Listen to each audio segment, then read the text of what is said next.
बोला बोला थामे वाली मैया की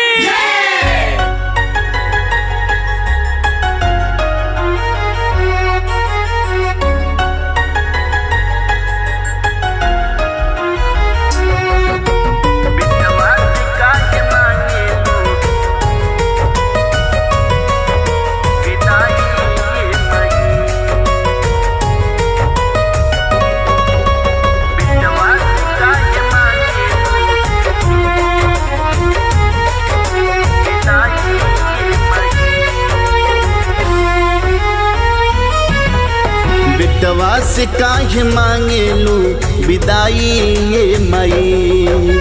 बिटवा से काहे मांगेलू विदाई ये मई।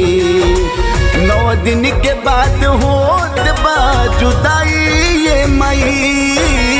9 दिन के बाद होत बा जुदाई ये मई। बिटवा से काहे मांगेलू बिटवा से काहे मांगेलू विदाई ये मई। बिटवा से काहे मांगेलू विदाई ये मई।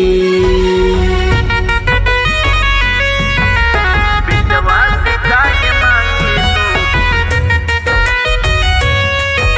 विदाई ये मई। Recording by Tia Studio Ariraj.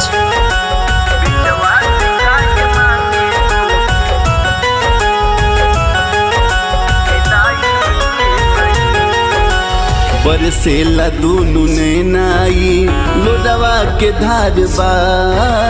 हालत देखो तू ये माई का भइल हमार बा। हालत देखो तू ये माई का भइल हमार बा। बरसेला दूनु नैनाई लोडवा के धार बा। हालत देखो तू ये माई का भइल हमार बा।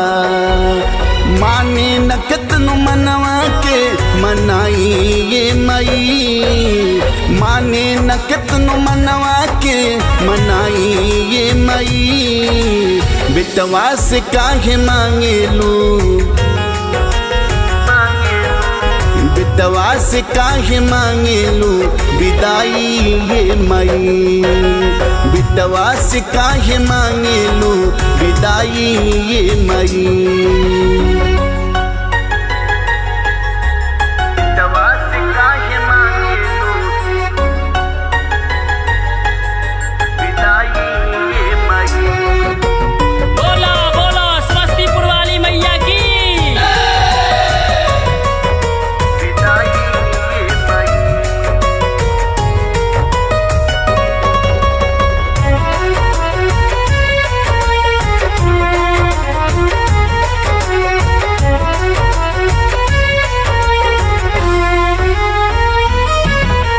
जैबू अकेला करके बेटा पर फूल के।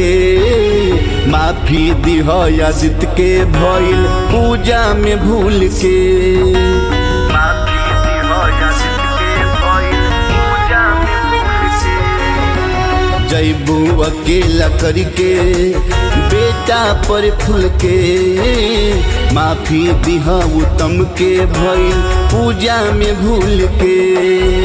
लिह न छाही अचरा के हटाई ये मई। लिह न छाही अचरा के हटाई ये मई। बिटवा से काहे मांगेलू बिटवा से काहे मांगेलू विदाई ये मई।